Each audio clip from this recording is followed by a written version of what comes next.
গল্প শুরু করার আগে আমার সমস্ত শ্রোতা বন্ধুদের ভালোবাসা ও সহযোগিতা একান্তভাবে কাম্য করি। একটি লাইক ও চ্যানেলটি সাবস্ক্রাইব করে পাশে থাকার অনুরোধ রাখলাম।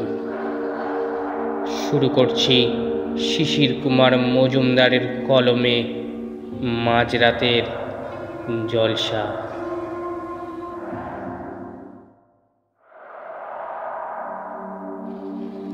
এত রাতে ওখানে যাবার কি দরকার? প্রসন্ন বলল, জায়গাটা ভালো নয়, দিনের বেলাতেই তেমন লোকজন যায় না, আর তুই বলছিস এখন যাবি? ননি বারান্দায় পায়চারি করছিল, সেখান থেকে বলল, ভূতের ভয় আমার নেই। তাছাড়া এটা তো আমার কাছে একটা চ্যালেঞ্জ। তুই তো জানিস প্রসন্ন, রঘুর সঙ্গে আমার আজকাল মোটেও কথাবার্তা নেই। বাড়ি নিয়ে মামলাটাই এর কারণ। ও মামলায় আমি জিতেছি। এরপর থেকে রঘুর সঙ্গে মুখ দেখা দেখি একদম বন্ধ হয়ে গিয়েছিল। আর রঘুরাও তো কলকাতা ছেড়ে গাঁয়ে চলে এসেছিল। কদিন আগে হঠাৎ ওর চিঠিটা পেলাম। ওই তো ওই টেবিলে ওটা পড়ে আছে, পড়ে দেখ না। এরপর আর আমার পক্ষে চুপ করে বসে থাকা সম্ভব নয় কিছুতেই। প্রসন্ন টেবিলের ওপর থেকে চিঠিখানা তুলে নিল। অদ্ভুত চিঠি। লেখা আছে, ননি, বন্ধু ছিলি, মিথ্যা মামলা জিতে শত্রু হলি। তোর তো খুব সাহস শুনি। আয় না আমার কাছে। মরতে বসেছি, এ অসুখ সারার নয়। মরার আগে তোর সঙ্গে শেষ বোঝাপড়া করতে চাই। তোর জন্য অপেক্ষা করে থাকবো আমাদের পৈতৃক বাড়িতে। সে বাড়ি গ্রামের বাইরে, ভবদুলাল ভবন। আসবি কিন্তু সাহসী বীর পুরুষ। প্রসন্ন বলল, আমার আপত্তি ওই বাড়িটা নিয়ে। চকগোবিন্দপুরে ভবদুলাল ভবনে মানুষ থাকে বলে শুনিনি, তবে ভেঙে পড়েনি, কারণ রঘুদের লোকজনরা ওটা নিয়মিত দেখাশোনা করে। তা রঘুরা তো ও বাড়িতে থাকে না। বিশাল খালি বাড়িটা তালা বন্ধ হয়েই পড়ে থাকে। ভূতের বাড়ি বলেই সবাই জানে এখানে। ওখানে ও তোকে গুম করতে পারে। বারান্দা থেকে ননি ঘরে এলো, হাত ঘড়ি দেখে বলল, চলি। বাইরে সাইকেল রিক্সা পাবো নিশ্চয়ই। এখন রওনা দিলে 7টা নাগাদ নিশ্চয়ই পৌঁছাবো ওই ভবদুলাল ভবনে। দেখতে চাই ও আমার সঙ্গে এতদিন পরে কি ব্যবহার করে। খুন করবে নয় ভয় দেখাবে, হয়তোবা পোকার মতো তোকে দিয়ে নতুন দলিল লিখিয়ে নিতে চেষ্টা করবে। অবশ্য সে দলিল টেকে না, বলল প্রসন্ন। কিন্তু তোর গোয়ার তুমির মানে হয় না। মামলার পর মুখ দেখা দেখিও বন্ধ তোদের দুজনের। তারপরও যখন তোকে আসতে লিখেছে ওই রকম ভাষায়, তখন তোর বোঝা উচিত মুখোমুখি দেখাটা তেমন আনন্দের ব্যাপার হবে না। তবুও যদি যেতে চাস তো কাল সকালে যাস, রাতেই যেতে হবে মানে কি আছে? হাসল নন্দী, বলল, কলকাতা ছাড়ার আগে আমি গেছিলাম রঘুর প্রাণের বন্ধু রাখালের কাছে। সে তো আমারও বন্ধু। বলল, রঘুর নাকি ভীষণ অসুখ, কেমন আছে তাও জানে না। তবে রঘুরা তো ও বাড়িতে থাকে না, ও বাড়ির সুনাম নেই। শুনেই মনে মনে ঠিক করেছি রাতেই ওর সাথে দেখা করতে যাব। ওই যে দেখলি না, ও আমাকে বীর পুরুষ বলে ঠাট্টা করেছে, এটাই হবে তার উত্তর। টেবিলের ওপর থেকে চিঠিখানা তুলে ভাঁজ করে পকেটে পুরল ননি। কোনো দিকে না তাকিয়ে বলল, স্টেশনে নেমেই তোর কথা মনে পড়ল। অনেকদিন দেখা হয়নি বলে দেখা করে গেলাম। এর সঙ্গে ও বাড়িতে যাওয়ার কোনো সম্বন্ধ নেই রে প্রসন্ন, চলি বলে ননি বার হয়ে গেল। ভবদলাল ভবনের সামনে সাইকেল রিক্সাটা থামিয়ে রিক্সা চালক জোরে জোরে ঘন্টা বাজালো বেশ কয়েকবার। ভেতর থেকে কারো কোনো সাড়া পাওয়া গেল না। রিক্সা চালক বলল, আমি বলেছিলাম বাবু, কেউ থাকে না এখানে। ওই দেখুন, কেউ সাড়াও দিচ্ছে না, কোথাও আলো জ্বলছে না। আপনি কি নামবেন এখানে? তাকিয়ে তাকিয়ে বাড়িটা দেখছিল ননি। সত্যিই কোথাও আলোর দেখা নেই। রঘু ওকে এখানে এসে দেখা করতে বলেছে, কিন্তু ও তো লেখেনি সে এখানেই থাকবে। তাছাড়া কদিন আগেও খুব অসুখে ভুগেছে। এখন তাহলে তো ওর গ্রামের বাড়িতেই থাকা সম্ভব। সেখানেই যাবে নাকি ও এখন? এ গায়ে ও এর আগে কখনো আসেনি প্রসন্ন। ওখানে এসেছে এর আগে কবার। কলকাতায় প্রসন্ন আর রঘু ওর সঙ্গে একই কলেজে একসঙ্গে পড়তো। রঘু আর ও একই পরিবারের শরিকের ছেলে। রঘুদের বাড়ির সবাই বরাবর দেশেই বাস করেছেন। অতীতে ননির ঠাকুরদা গ্রাম ছেড়ে কলকাতায় চলে যান। গ্রামের সম্পত্তির মূলধনের জোরে কলকাতাতেও কিছু সম্পত্তি করেন তিনি।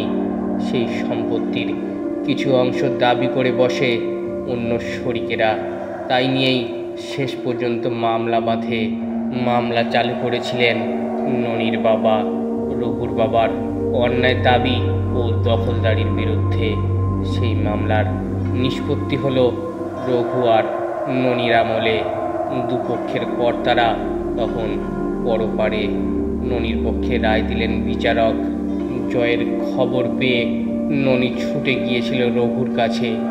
বলেছিল, আরে তুই নাকি কলকাতা ছেড়ে দেশে চলে যাবি ঠিক করেছি। কেন? ও বাড়ি তোকে ছাড়তে হবে না। তোর উকিলকে বল, বাড়িটা আমি তোকে দানপত্র লিখে পাকা করে দিচ্ছি।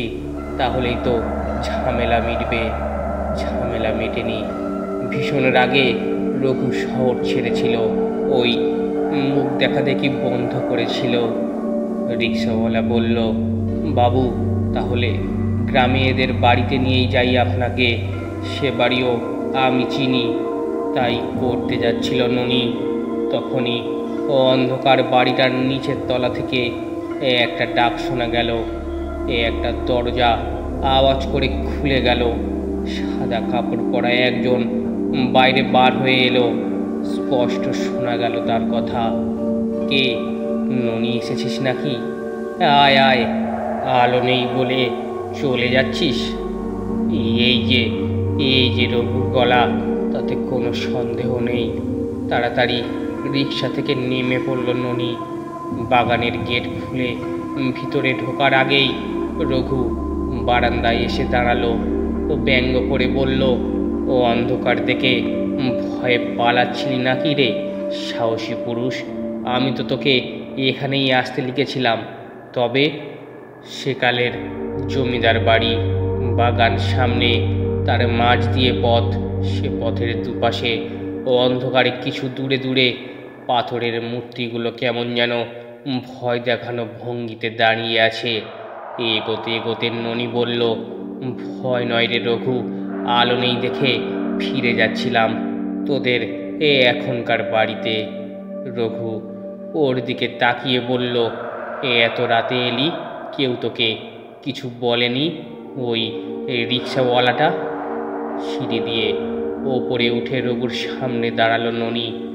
বেশ নিশ্চিন্ত হয়ে বলল, না না, কি বলবে? তোর দেখা না পেলে বিপদে পড়তাম এত রাতে। যাক সে কথা, চল ভিতরে চল। আলো জ্বালবি না? হি হি করে হাসল রঘু। আলো? কলকাতা থেকে এলি, লোডশেডিং জানিস না? দেখ, এখনই হয়তো আলো চলে আসতেও পারে। আয় ভিতরে আয়। রঘুর পেছন পেছন ঘরের ভিতরে ঢুকলো ননি।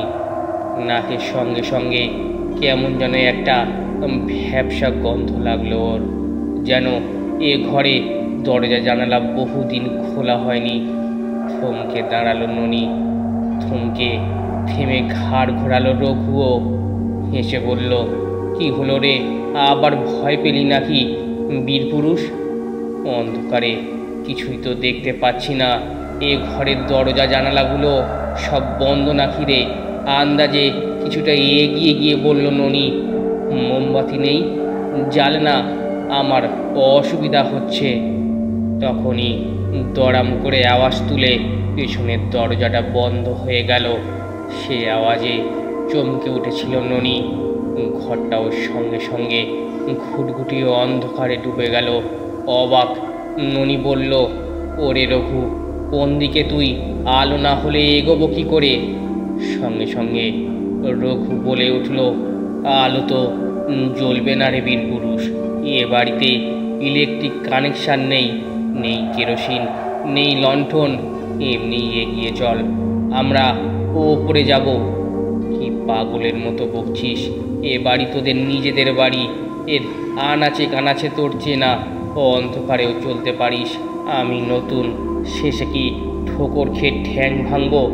মোমবাতি বা লণ্ঠন আন বলে অন্ধকারেই হাত বাড়িয়ে রঘুকে ধরতে গেল ননি। ওকে সামনে না পেয়ে অবাক হয়ে বলল, এই রঘু, তুই কোথায় গেলি? আরে অন্ধকারে আমি যে সত্যিই কিছু দেখতে পাচ্ছি না। আলোর ব্যবস্থা নেই এখানে? না, বেশ যেন জোর দিয়েই বলল রঘু, চল ওপরে চল, এখানে তোকে থাকতে হবে না। বলার সঙ্গে সঙ্গে বেশ আওয়াজ করে অন্যদিকের একটা দরজা খুলে গেল। অন্ধকারেই বুঝতে পারল ননি ওটা ভিতর বাড়িতে যাওয়ার দরজা। আবো ছাওয়ার মধ্যে দাঁড়িয়ে রঘু ডাকল, আয়, আমার সঙ্গে আয়। দরজাটা খুলে যাওয়াতে মনে মনে স্বস্তি বোধ করল ননি। রঘুর পেছন পেছন দরজা দিয়ে বাইরে বার হয়ে ও অবাকই হলো। ভেতর বাড়িতেও কোথাও কোনোখানে আলো জ্বলছে না। বারান্দার শেষে একদিকে দোতলায় ওঠার সিঁড়িটা অন্ধকারের মাঝে আরও অন্ধকার হয়ে আছে। সেদিকেই এগোলো রঘু। বলল, আরে বীরপুরুষ, দোতলায় তোর থাকার ব্যবস্থা করেছি। সেখানেই সবাই তোর জন্য অপেক্ষা করছে। আয় আয়। কিছুটা এগিয়ে ননি জিজ্ঞেস করল, এখানে আর কে কে থাকে রে রঘু? শুনেছিলাম তোরা নতুন বাড়িতে উঠে গিয়েছিলি। তাহলে? সিঁড়ির ধাপে পা দিয়ে রঘু বলল, থাকেন সবাই। ওপরে গেলেই তো তাদের সাথে দেখা পাবি। তারা তো তোর জন্যই অপেক্ষা করে আছে। তুই আমার এত বড় বন্ধু, তোকে তো সবাই আদর যত্ন করবে রে। ওর গলার স্বরে ব্যঙ্গের ঝাঁঝ। সিঁড়ির ধাপে পা রেখে ননি বলল, তুই দেখেছি মামলার ব্যাপারটাই এখনো ভুলিসনি। অথচ ও ব্যাপারে আমার তেমন দোষই ছিল না। মিছে কথা বলিস না ননি। বেশ যেন রাগ করেই বলল রঘু, ওসব মিছে কথা শুনতে ভালো লাগে না। তাছাড়া তোকে এখানে এখন ডেকেছি মন্ডা মিঠাই খাওয়াতে নয়, ডেকে এনেছি ওই মামলার ব্যাপারটাই নতুন করে মিটিয়ে ফেলতে। উঠে আয় ওপরে। বাঁক নিয়ে সিঁড়িটা সোজা উঠে গেছে দোতলায়। বাঁক ঘুরে ফের থমকে দাঁড়ালো ননি। ও অবাক কাণ্ড, দোতলাতেও কোনখানে কোনো আলো জ্বলছে না। এতক্ষণে একটানা অন্ধকারে থেকে অন্ধকার ওর চোখে অনেকটা সয়ে গেছে। ও দেখল দোতলার টানা বারান্দার একদিকে সারি সারি ঘর, তার প্রত্যেকটা দরজাই বন্ধ। অন্যদিকে বুক সমান উঁচু জাফরি কাটা রেলিং। ওদিকে নিচে বোধহয় ভিতর বাড়ির উঠান। রঘু বারান্দায় উঠে গেছিল, না ফিরেই বলল, থামলি কেন? আয় আয়, তোর জন্য যথাযথ ব্যবস্থা করে রেখেছি। কোনো অসুবিধা হবে না তোর। রঘু ননির জন্য কি ব্যবস্থা করে রেখেছিল জানতে হলে শুনুন মাঝরাতের জলসার শেষ বা অন্তিম ভাগটি।